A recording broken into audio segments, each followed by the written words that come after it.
Awesome. Welcome, students. I hope you all enjoyed the main session with the different variety of conversations and presentations that we provided. And thank you for joining this specific workshop session. This is not a drill, taking action for climate justice. I'll turn it over to Ellen Choy from Movement Generation and Hannah Estrada from Youth versus Apocalypse to introduce themselves and their work. Thank you. Hi, everyone. My name is Hannah Estrada. I use she pronouns, and I'm with Youth versus Apocalypse, which is a youth-led climate justice group based in California in the Bay Area. And I'm really excited to be here. I'm going to pass it to Ellen. Hey, peace, everybody. It's nice to be here. Thanks for spending your Saturday morning here. My name is Ellen. I use she or they pronouns. I'm here in Oakland, also known as unceded Ohlone territory. I work with a group called Movement Generation, Justice and Ecology Project, and we do a lot of community trainings and movement strategy work that is at the center of climate justice, ecological justice, race, class, gender. And so I'm super excited and honored to be here, especially alongside Hannah. All right, Hannah, should I just take it from here? All right, cool. Well, I hope y'all are feeling okay today. We're gonna just jump into a video to get us started. It's about a 4-minute video.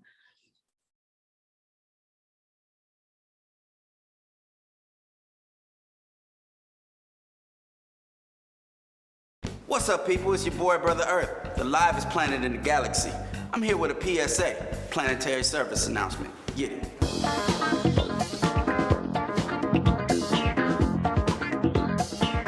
Brother Earth is here to talk to you about a serious issue. But first, I gotta bring on my main man, a rising star on the scene. Hey, yo, son. What it do, what it do, what it do? Hey, hey. What's up, son? You know, rising and setting, rising and setting. No doubt. Look, I'm here to talk to you about climate change, AKA global warming, AKA these money-hungry fools literally trying to kill me. Damn, E, they doing you wrong. For real. I mean, look, I'm just like you. I'm 70% water, just like the human body. Humans got lungs, I got forests. Humans got bloodstreams, I got rivers. Hey, what's this, like your clouds? Don't you ever touch a black planet's hair. Oh, my bad, my bad. See these clothes? This is my atmosphere. It's what keeps me feeling warm and looking fresh. Can you imagine if I didn't have no atmosphere? I spent billions of years getting my atmospheric outfit just right. But lately, something's been messing with my style. I know, man, these skinny jeans, right? Nah, check this out. Here's me on a regular day. Breathing in CO2, breathing out that good oxygen, while the sun shines its energy my way all day. Feels good, E? Feels great. I could do this all day. Only thing is, ever since some people started using all my fossil fuels, exploiting all your labor, and exploiting all my resources, my atmosphere's gotten way thicker. It's like, Boom, fracking. Boom, mountaintop removal. Boom, golf courses in the desert. Walmart sweatshops. More war in Iraq.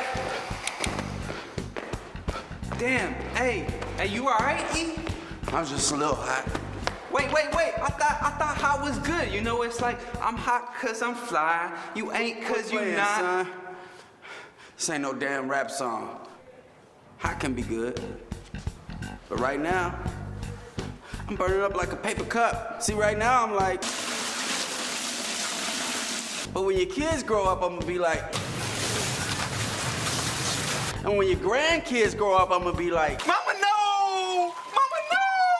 Y'all keep going like this. It's gonna be more droughts, more hurricanes, more melting glaciers. Glacial profiling. Till one day, poof, Brother Earth is gone. And so are you. Unless you start to get up off your and do something about it. Chill, son. Look, y'all, something's gotta change. I've been sending y'all superstorms and mega typhoons and all kind of warnings, but y'all keep ignoring me. So this is it. This is my last message. My final communique. I need you to stand up. Stand up. I need you to rise up. Rise up. I need you to take it to the streets, whether it's outside the UN or outside your local Mickey D's. Supersize justice, suckers. I need you to change this free market fundamentalism that's up all our health. Come up with some real solutions. Solar power to the people. Because, hey, I'm your home. I'm your planet. I'm your only family in this galaxy. So help a brother out. Because the only thing worse than an angry black planet is a crazy white sun.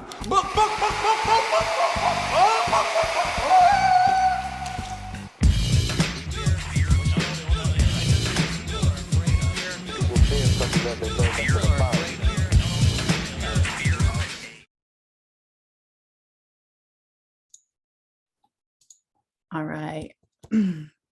So let me see a virtual raise of hand if you learned something by watching that video.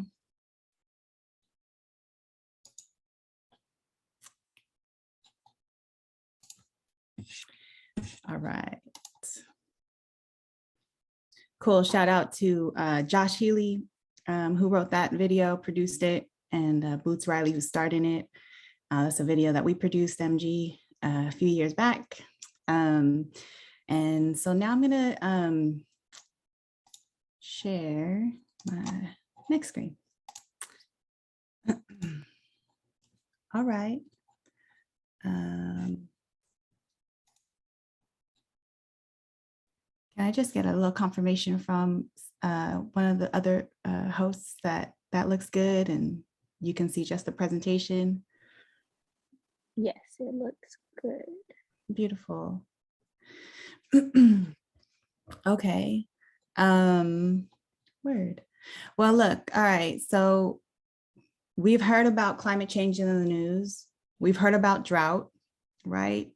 Hurricanes. There's a lot of apocalypse out there, a lot of apocalypse talk in the news and the media. But what does this really look like? How do we get here? I'm going to try to do that in like 5 or 6 minutes. So bear with me.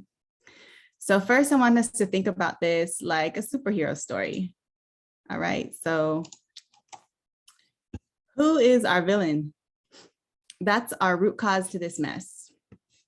All right. The people and the systems that put this in motion years ago, like I'm talking hundreds of years, and haven't stopped since because it benefits them. Who are our superheroes in this story? Well, that's where we ask, who do we want it to be? Who do you think has the right answers to this? The villains that created this, or us, you, young people who will live with these consequences, right? And are trying to build a better world. And the conflict's clear. We as humans have completely pushed our planet to a major crisis. So what will happen? Will we step up? Will we take action to make the changes we need? Or will we let the villains take over and let our systems and our life sources collapse around us?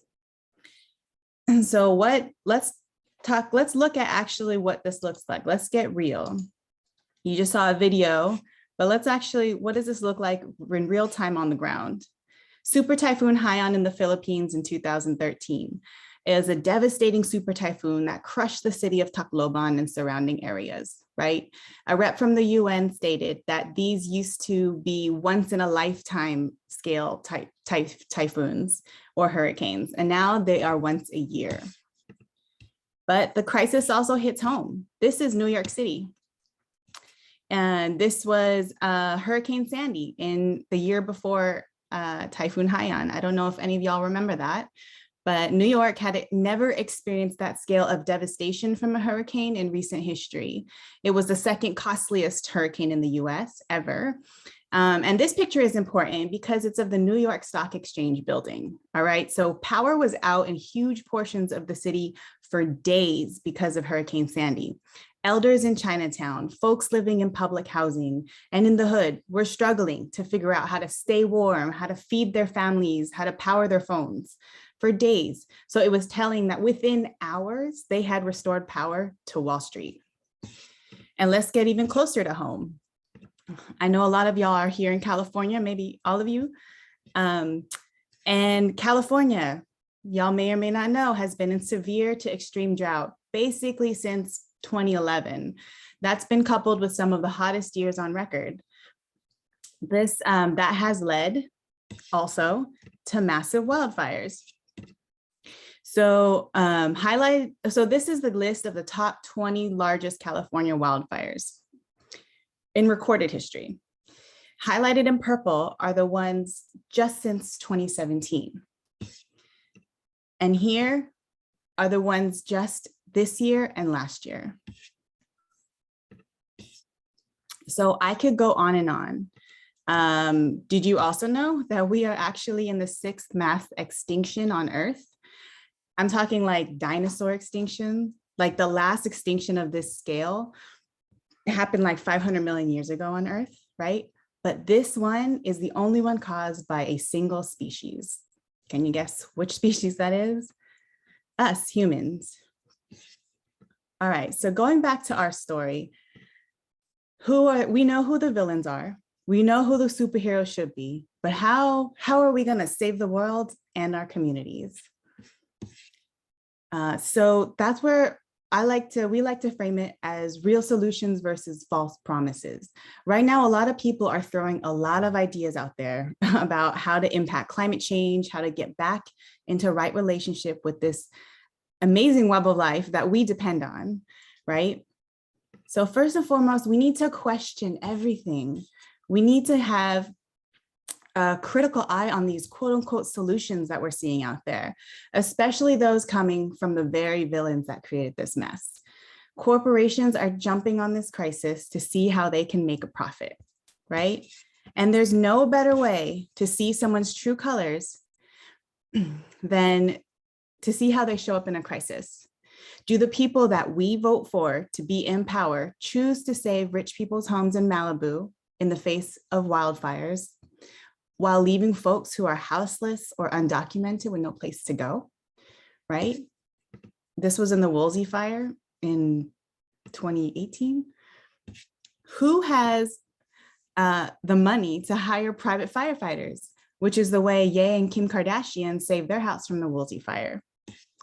I'm interested in real solutions, right? Not false promises. Solutions that don't just address one crisis, don't just save those in power or those with money, but that fix the root causes, that uplift Black and Brown communities, that take care of the land and air while taking care of people, that challenge white supremacy and challenge our capitalist extractive economy that is destroying people and the planet. In the face of the California wildfires, what could that look like? Here's one example of many. So in California, government agencies are now partnering with Native communities in Northern California who have for hundreds and thousands of years tended to and used fire in healthy regenerative ways, right? They know what they're doing.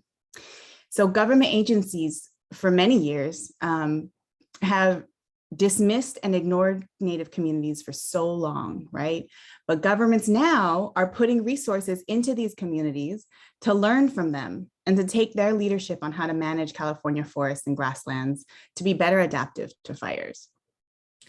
Y'all have probably heard of the water protectors from Standing Rock who were resisting the Dakota Access Pipeline. I had the privilege of being there for a very short time, but it was really impactful and beautiful. Indigenous communities that are putting their bodies and their prayers on the line to defend our life sources and their way of life. And right now, folks are protesting a similar pipeline called Line 3. Definitely look that up and learn about it.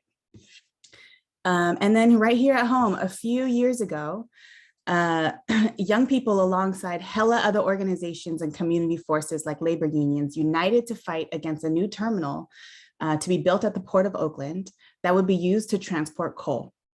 We didn't want that mess in our community, so we fought, and guess what? We won. And I'll end on this.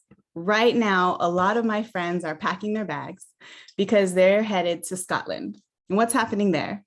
They're going to be representing organizations all across the US and frontline communities. They're going to an event held by the United Nations starting next week. It's called COP26, the Conference of the Parties. Basically the meeting where hella international delegates from almost every country gets together to talk about what we're going to do about climate change. Our folks from the front lines are mobbing out there together as a united front with people from around the world to demand what we need and what we want our leaders to actually do, right? Take real leadership. So there's a lot of apocalypse out there, but there's also a lot of hope. It is time for us to be the superheroes in this story. And there are actually real ways, right, that in your own communities and real ways that y'all can take action as young people and as students. So that's it for me. I'm going to hand it over to Hannah, who's going to take it from here and tell you a little bit more about how. Hi, everyone. Thank you, everyone who is, I believe there was a question in a chat for you, Ellen. I don't know if you want to answer that. Is it like El Nino and La Nina? I believe it is. Yeah, El Nino and La Nina are, they're climate events that naturally occur like very seasonally here in California and in the United States. And you can see similar wind and climate patterns happening across the country. There are certain things the Earth does that are natural, right? That are natural to her water cycles and her natural cycles.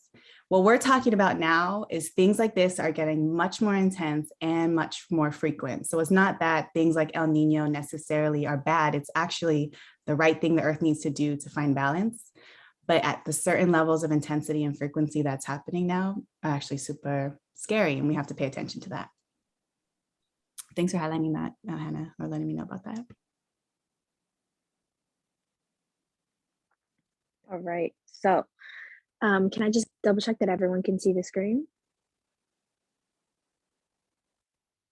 Everyone see the screen? Okay, awesome, perfect. So I'm gonna start with having everyone name as many cities as they can in California for like 15 seconds. We'll do that. So if you can name a city from California, Fresno, you can name your own city. You can name a city you want to go to. Riverside, okay. Merced, Anaheim, Pasadena, Bakersfield, Hayward, okay. Okay, now let's come to a stop. And now I want we all name cities that we know have polluted communities in them or that are facing environmental injustices. Name as many cities as you can that you know are facing environmental injustices. Riverside, nice.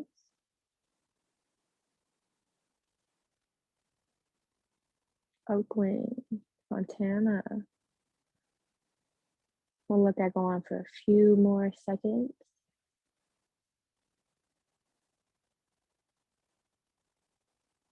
Anyone else? Anyone else want to throw some cities in there? So far we have Riverside, Fontana, and Oakland. Carson. Okay, so I'm gonna name some cities for you guys. We have Los Angeles, Sacramento, Modesto, Fresno, Bakersfield, San Francisco. There's also Richmond, San Diego, Redding, Palo Alto, Oakland, Riverside, and there's much more, right? Because there were some in the chat that I wasn't able to get to. So what do all of these communities that are polluted have in common? Can someone tell me in the chat? What do all of these cities that have polluted communities in them, what is the common denominator? What ties them together? You can take a guess. There are no wrong answers. Large population, maybe. Larger city. Perhaps, yeah. Well, my answer is that in every single city that is facing, big freeways, there we go, that's close. In every city that has a polluted community, that community tends to be a low-income community of color. Large population of POC, there we go, Fatima. All of those communities facing climate injustice tend to be communities of color or tend to have a significant population of low-income people of color. So I'm gonna give you this quote, and it says, people are talking about climate change, but they also have to connect environmental justice. You cannot separate the two. Both of them are doing harm, not just to the planet, but also to the people.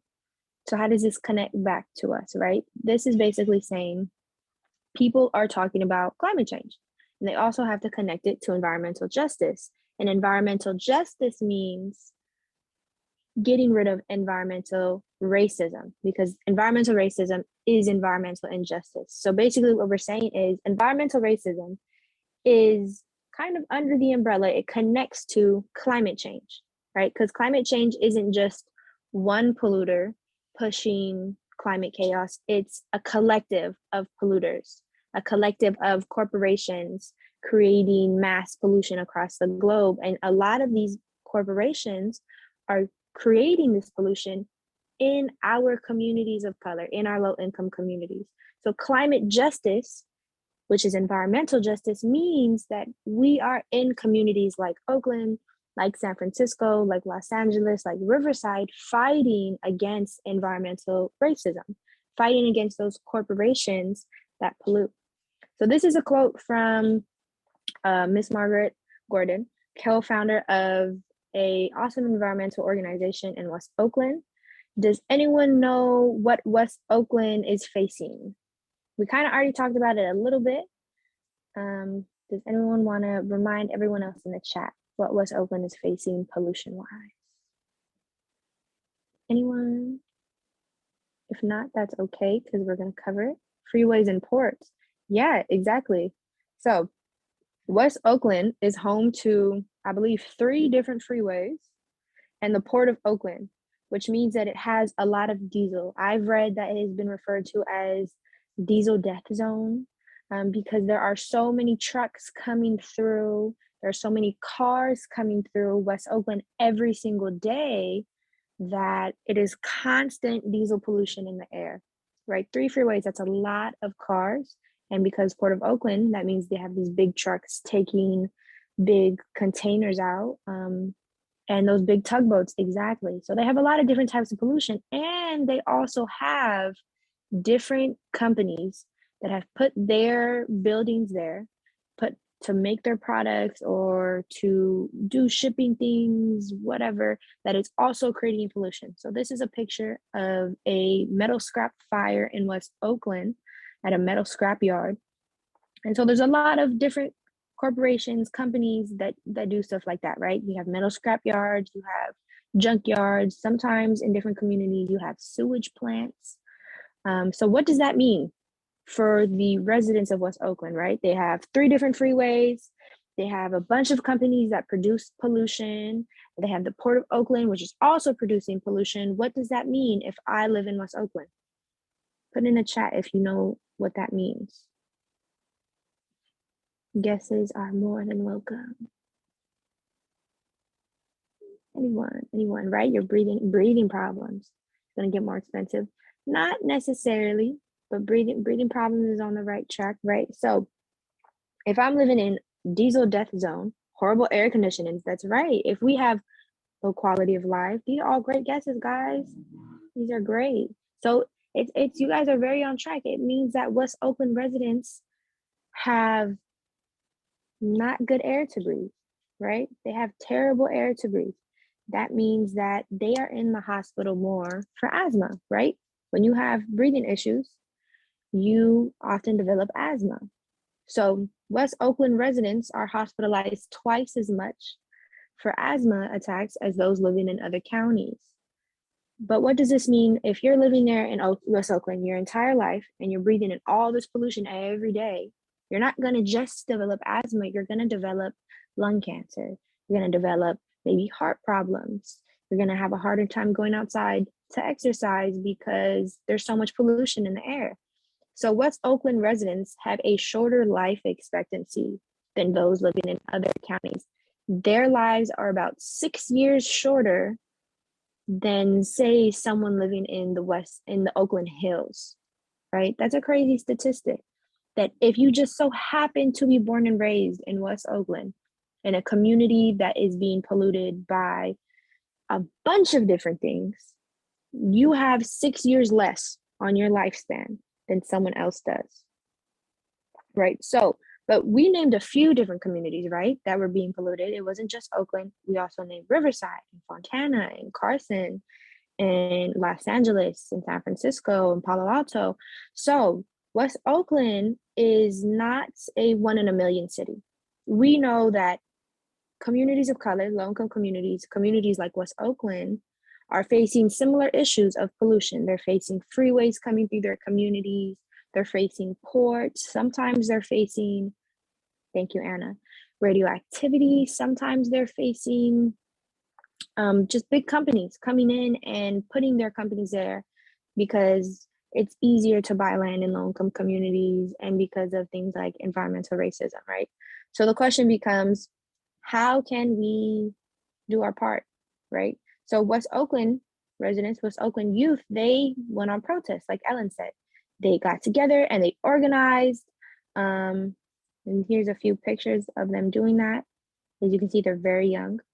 But how can we help? How can we take action, right? Because we named a lot of cities, and the chances is that we most likely live in a city that is being polluted. I live in San Francisco. The community being polluted in my city is called Bayview Hunters Point, and they face radioactive waste issues and they face air pollution issues, similar to West Oakland. So how can we take action as young people, right? Because the people polluting our communities of color, are big corporations with a lot of money. That's not an easy villain to go against, right? So we can start by educating ourselves and others. We can't take action if we don't know what's going on, if we don't know the facts, if we don't know some of those statistics, like how short our life expectancies are. Oh, we have a question in the chat. Does climate change relate to ocean pollution in a way? Yes, it does, absolutely. Oceans are really important, and they actually take in a lot of the heat, and they produce oceans produce about half of the oxygen we breathe on the planet. And if we're polluting our ocean and we're killing off the things that are helping that ocean create that oxygen, yes. So ocean is definitely a very big part of climate change, and it is a resource we have to protect. Back to the subject at hand. So we start by educating ourselves so we can prepare to take action. And then we can also identify who is already working on this issue. What groups have already been doing campaigns and protests, and how can we be a part of that group or support that group? But that also means that sometimes in our communities, we don't have a group that's already doing the work. So that means we have to do our part in helping create that group. This can look like a lot of different things. So if you know of an organization in your community that is already doing the work, you can join them. This is a climate protest YVA did about a month ago against Line 3, which is an oil pipeline that has been built through indigenous land and indigenous waters. And if you were identifying, right, an organization, maybe it looks like showing up to one of their strikes, showing up to one of their events. Maybe it looks like reposting one of their flyers. Maybe it looks like making their flyer if you can't show up to the event. This is a flyer for an action we did yesterday, partnering with about 20 different organizations against BlackRock. BlackRock is one of the biggest investors in fossil fuels and in different oil pipelines and basically in destruction. They're one of the biggest investors in climate change. They're investing in destroying the earth. So we did this big action and we painted 20 different murals. Maybe your part looks like designing one of the murals. Maybe it looks like painting one of the murals.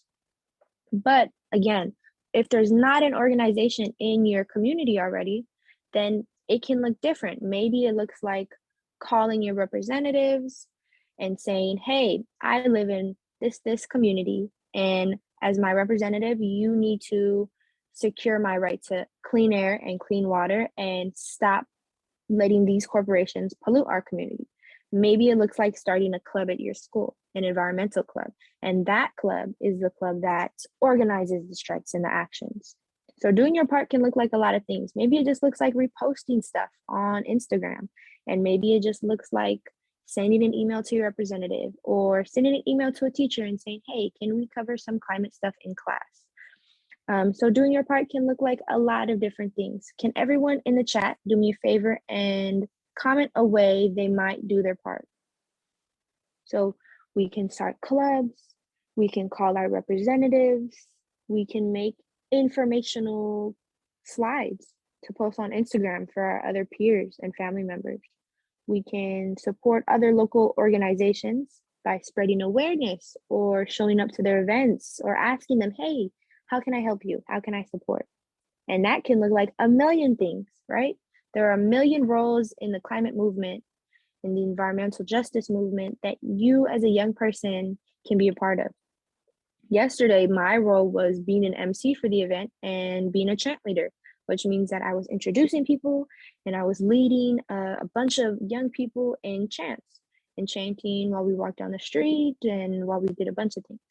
So if you guys can, is there any other ideas on how you guys can get involved? Post flyers. Yeah, that's a great way. I'm going to put some in the chat as well. I'm going to put, call my representative. All right, well, thank you so much, Hannah. While you do that, maybe we could just close out. I think we're probably at time. And I think we're just going to say goodbye. Yeah, thank you all so much. I mean, I think there's probably more instructions coming up for what's next for you, but on the behalf of me and Hannah, thank you for being here, and don't hesitate to reach out. Movementgeneration.org is our website. Hannah, shout out your website so folks can look you up. youthversusapocalypse.org. Sorry, I'm still in the chat. Cool. All right, thank you. Thank you for having us. Yeah, so awesome. Thank you. Thank you, Ellen and Hannah, for the informational session and sharing the powerful work that y'all are doing and giving us a quick glimpse of what's happening right now and how to get involved. So you just heard from two organizations, Movement Generation and Youth versus Apocalypse. If you're interested, check out their website to learn more and how to get involved in your local communities.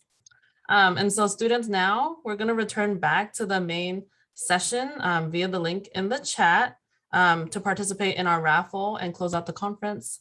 So we'll just join everybody else in the main session.